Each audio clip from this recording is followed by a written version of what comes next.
네, 이어서 최양호 신부님의 서한, 최양호 신부님이 쓰신 서한들이 남아 있습니다. 그래서 이 서한을 통해서 우리가 이제 최양호 신부님의 당시 상황과 마음, 영성, 그리고 또 조선 교회의 상황, 이런 것들을 알 수가 있어요.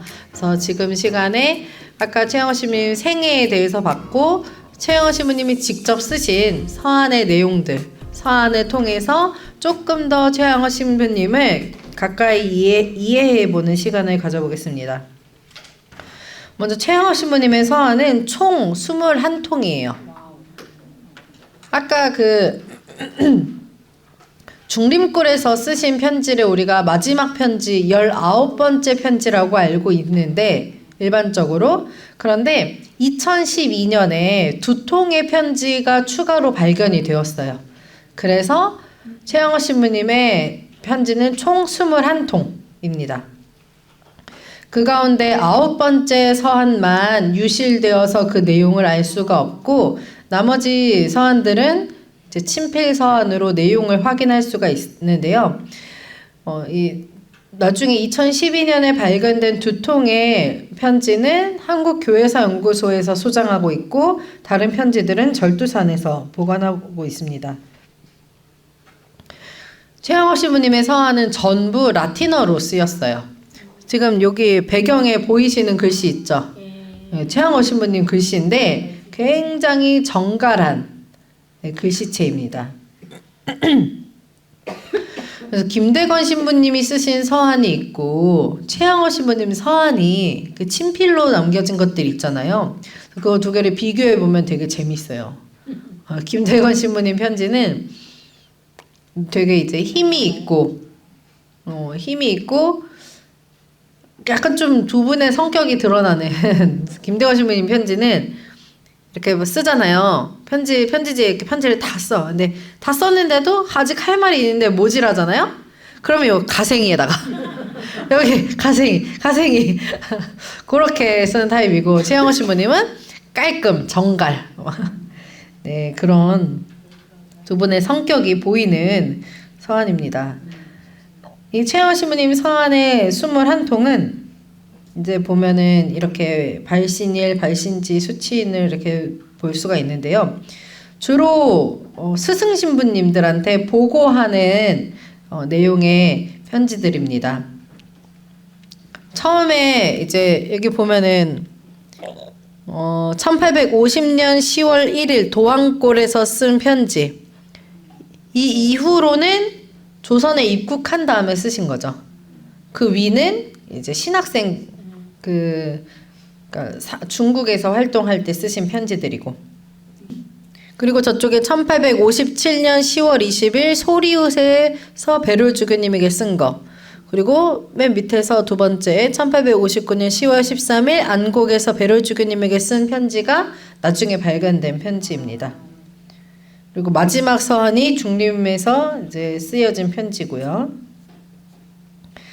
이 최양호 신부님의 서한들을 조금 구별해서 보면은 첫 번째부터 5번째 서한은 신학생 시절에 쓴 편지예요. 서품 받기 전에 모두 자기 스승인 르그레즈와 신부님에게 쓴 편지인데, 보면은 스승 신부님을 굉장히 순명과 애정으로 섬겼다라는 것이 편지에 드러나 있고 있습니다. 그리고 이 르그레즈와 신부님은 새 소년 신학생의 선생 신부님이셨는데요. 특히 이 파리예방 정교회의 경리부장을 맡고 계셨어요. 그러니까 재무 관리를 하신 분이죠. 그래서 조선 교구에 굉장히 이 조선 신학생들을 교육하기도 했고, 조선 교구에 각별한 애정을 가지고 조선 선교사들을 적극적으로 지원해 주기도 하셨습니다. 이 5번째 서한까지 보면은 굉장히 최양호 신부님이 신학생 시절에 마카오에서 유학을 하면서 어려운 시절을 보냈다라는 것이 편지에 굉장히 드러나 있어요. 특히 이 서한 가운데에서는 김대건 신부님의 이제 죽음까지도, 순교까지도 이제 겪게 되는 그런 어려운 시간인데요. 이런 어려운 시간을 최양호 신부님이 어떻게 견뎠는가? 바로 하느님께 의지하면서. 이 첫 번째 서한에서 보면은 이 두 신학생이 1842년이면은 그 전까지는 신학교 교육을 둘이 함께 계속해서 받으면서 항상 신부님들하고 같이 있었으니까 굳이 편지를 쓸 일이 없었죠. 하지만 1842년부터 두 신학생이 각자 따로 떨어져서 조선 입국로를 개척하면서 활동을 했기 때문에 이 입국로를 개척하면서 겪은 일들을 이제 스승님에게 또 편지로 보고를 하고, 근데 그 안에 지금 김대건 안드레아와 떨어져 있기 때문에 굉장히 외톨이처럼 남아있지만 그냥 외롭게 견디는 게 아니라 하느님과 오직 하느님과 홀로 있는 시간으로서 봉헌을 하면서 하느님께 의탁해서 이 시간을 지나가고 있다라는 것을 알 수가 있습니다. 세 번째 서한에서도 보면은 저는 굉장히 빈곤과 허약하다라는 것을 내가 의식하고 있기 때문에 매우 두렵고 겁이 나지만 하느님께 바라는 희망으로 방황하지 않습니다. 바로 우리가 가져야 할 이 희망의 모습이죠. 우리 자신을 이렇게 생각하고 돌아보더라도 굉장히 나는 뭔가 신앙도 약한 것 같고 내 삶에 있어서 많은 실패와 좌절과 왜 나에게 이런 일이 일어났는가 하는 일들을 겪으면서도 매우 두렵고 겁이 나지만 그때 우리가 힘을 얻고 희망을 가질 수 있는 거는 바로 하느님이라는 거죠. 그래서 최양업 신부님도 원컨대 지극히 강력하신 저 십자가의 능력이 저에게 힘을 응결시켜 주시어 제가 십자가에 못 박히신 예수님 외에는 다른 아무것도 배우려 하지 않게 하시기를 빕니다. 오직 우리의 빈곤과 허약에 있어서 나에게 가장 필요한 것, 내가 해야 하는 것은 지극히 강력한 십자가의 능력에 기대는 것이라는 거죠. 우리가 이렇게 매일 여러분 묵주나 아니면 집에 있는 십자고상이나 성당에 가면 딱 중앙에 있는 이 십자가 보면서 그 십자가의 지극히 강력한 힘을 느끼고 있나요? 아니면 매번 보던 거라 없으면 허전하고 최양호 신부님이 정말 이 십자가의 능력을, 이 강력한 십자가의 능력을 믿고 계셨다. 왜 이 십자가의 능력이 그렇게 강력한 것은 십자가에 못 박히신 예수님 때문이라는 거죠. 그래서 그 외에는 다른 아무것도 필요하지 않다라고 말씀하고 계십니다. 그리고 김대건 신부님의 순교 소식을 들었어요. 너무나 비참한 소식에 경악하였다. 이 가련한 처지가 위로받을 수 없을 만큼 애통했다 라고 이야기합니다. 이런 비참한 소식, 내가 조선으로 돌아가지도 못하고 또 나의 유일한 동료 안드레아가 순교했고 교회는 계속 박해받고 있고 이런 비통한 처참한 처지에서 최양업 신부님에게 그래도 위로가 된 것은 순교자들의 행적을 읽는 것이었다고 합니다. 요때 이제 페르오 주교님이 프랑스어로 기록한 기해병호박해 순교자들의 행적, 이때 밀사에게 건네받아서 라틴어로 번역을 했죠. 그래서 번역하기 위해서 이 행적들을 읽으면서 큰 위로를 받았다고 합니다. 순교자들의 행적을 통해서 이 순교자들이 정말 그리스도의 순환에 동참하고 그 장렬한 전쟁에 큰 공을 세웠다라는 것을 읽으면서 자기 자신도 김대건처럼 그렇게 순교하고 이 교회의 희망이 바로 순교에 있다라는 것을 통해서 큰 위로를 받았다고 이야기합니다. 그 밖에 바라는 것은 오직 예수 그리스도의 삶 안에서 죽고 묻히는 것입니다. 이렇게 최양업 신부님이 이 시기에 계속해서 조선으로 돌아가려고 하지만 우리가 앞서 본 것처럼 계속해서 실패를 하죠. 2번, 3번, 4번 계속 실패합니다. 그런 계속된 실패, 아까도 본 것처럼 눈물을 줄줄 흘리고, 하지만 그렇게 계속된 실패의 여정을 겪고 있지만, 그러나 우리는 희망을 잃지 않고 낙담하지 않으며 하느님의 자비를 바라고 하느님의 전능하시고 지극히 선하신 섭리에 온전히 의지하고 있습니다. 하느님 안에서 항상 영원히 희망을 가질 것이고 저 자신을 온전히 하느님 손에 맡겼으니 그분을 언제나 믿을 것입니다. 이렇게 그런 실패와 비참한 상황 속에서도 최영호 신부님이 이렇게 막 뜻대로 되지 않는다고 막 짜증을 부리고 승질을 부리고 뭐 탓하고 이런 게 아니라, 그럼에도 불구하고 하느님의 영광을 위해 일하려고 나를 맡겼으니 그냥 하느님을 믿고 기다릴 뿐이라고 이야기합니다. 그리고 희망은 어떻게 갖는 것인가? 지금 이 순간을 모면하려고 그냥 이 순간 일회성인 그런 희망이 아니라 항상 영원히 갖는 희망.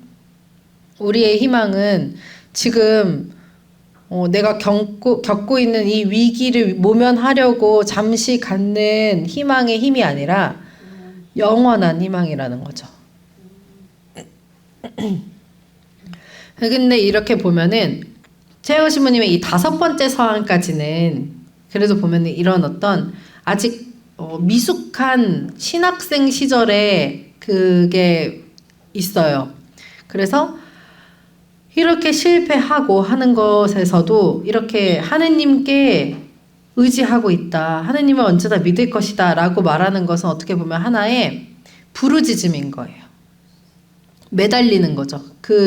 이런 최영호 신부님이 사실은 이게 뭐 완전하게 믿음이 이렇게 충만하고 이 덕에 있어서 완덕을 이루어서 흔들리지 않는 사람이라는 게 아니죠.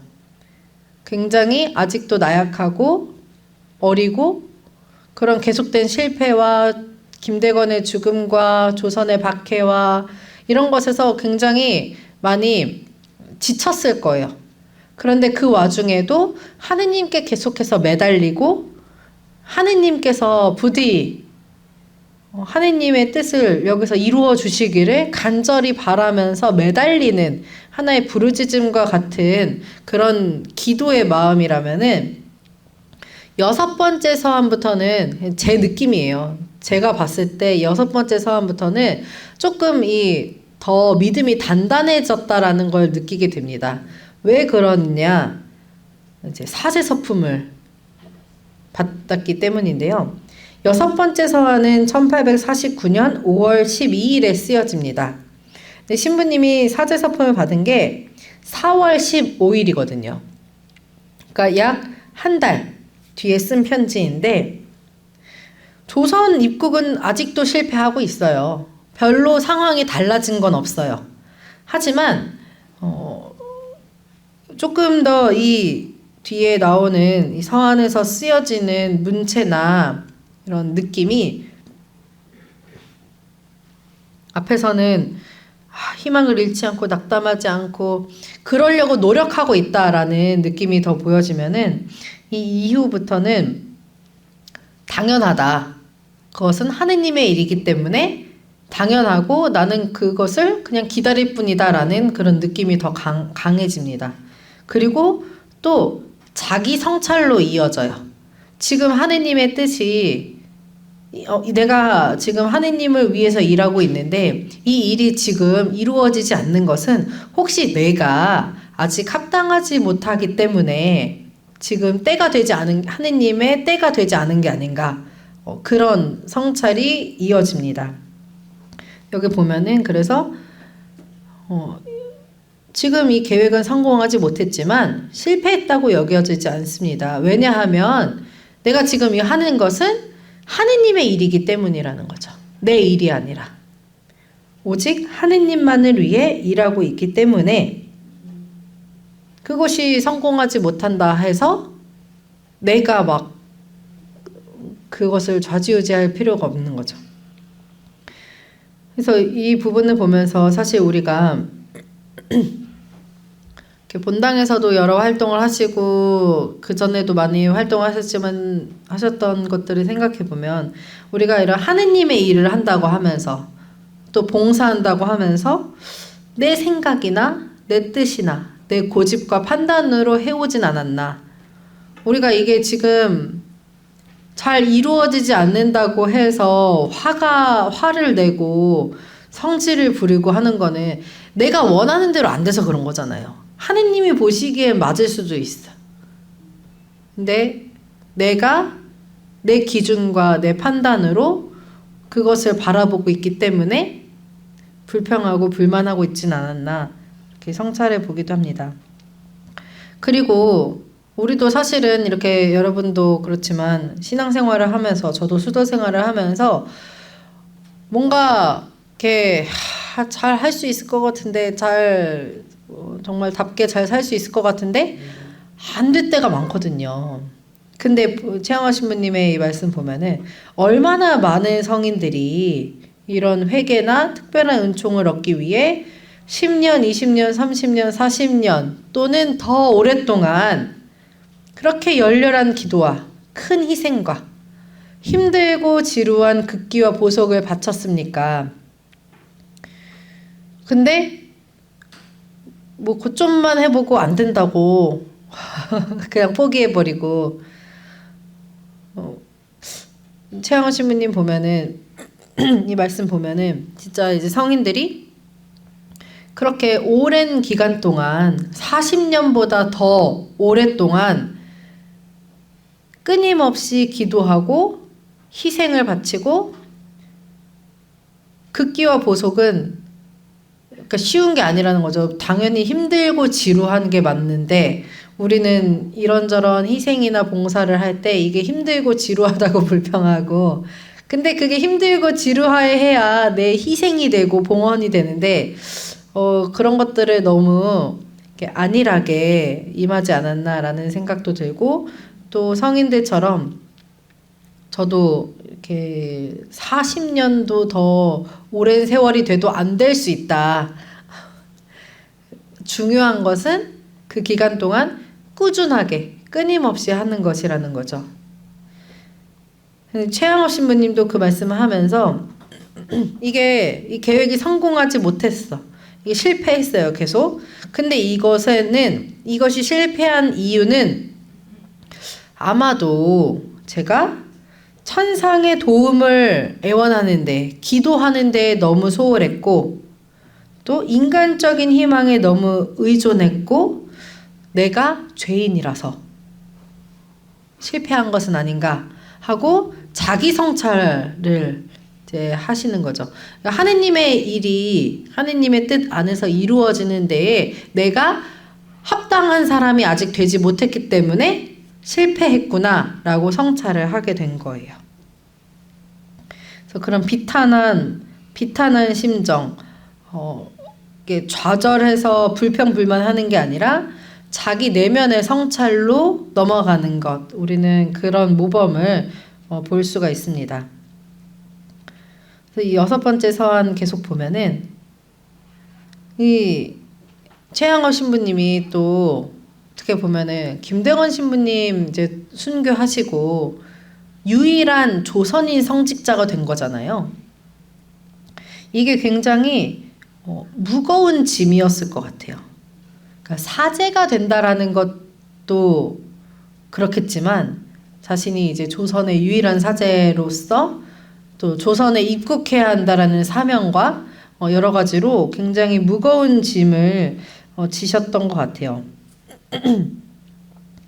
그런데 이때에 하느님께 의지하면서 하시는 기도는 저에게 자비를 베풀어 주시기를 하느님께서 본래 저는 아무것도 아니고 치욕을 당하고 사람들에게 밟히는 것 외에는 아무 가치도 없는 당신의 작품입니다. 당신 안에서라야 겨우 당신의 마음에 드는 일을 하는 채 하는 것 뿐이랍니다. 오직 저에 대한 당신의 지극히 거룩하신 뜻이 꼭 이루어지기를 바랄 뿐이라고 겸손하게 고백하고 계십니다. 그러면서 저의 미천함과 연약함, 이 앞에서 계속해서 자기 성찰을 했잖아요. 혹시 내가 이렇게 인간적인 희망에 의존하고 무수한 죄를 범했기 때문에 내가 합당하지 않기 때문에, 그러면서 이제 하느님께 청하는 것은 저는 이렇게 아무 가치도 없고 오직 하느님이 계시기 때문에 하느님 안에 있어야만 제가 그나마 겨우 하느님 마음에 드는 일을 하는 것처럼 이렇게 할 뿐이다. 그래서 나의 이렇게 연약하고 미천한 것을 생각하면 진짜 이것은 너무나 크고 도저히 감당할 수 없는 무거운 짐인데, 하지만 이것은 지극히 너그러우신 하느님의 자비로 아주 감미롭고 고무적인 것이 된다고 이야기를 합니다. 하느님께서 원하시기 때문에 하느님의 자비로 그것을 감미롭게 받아들인다고 말씀하세요. 그런 만큼 최양호 신부님이 자기 자신이 할 수 있는 것이라고는 날마다 지극히 존엄하신 하느님 마음에 드는 미사 성제를 드리고 하느님 앞에서 모든 신부님들과 저의 동료들을 더 자주, 더 열렬히 기억하는 것입니다. 라고 말씀하십니다. 우리가 생각하는 진짜 이 최양호 신부님 대단하신 분도 자기 자신을 이렇게 미천한 연약한 사람으로 고백을 하시면서 오직 할 수 있는 것이라고는 하느님 마음에 드는 미사 성제를 드리려고 노력하는 것. 저도 그래서 이 부분을 이렇게 묵상을 하면서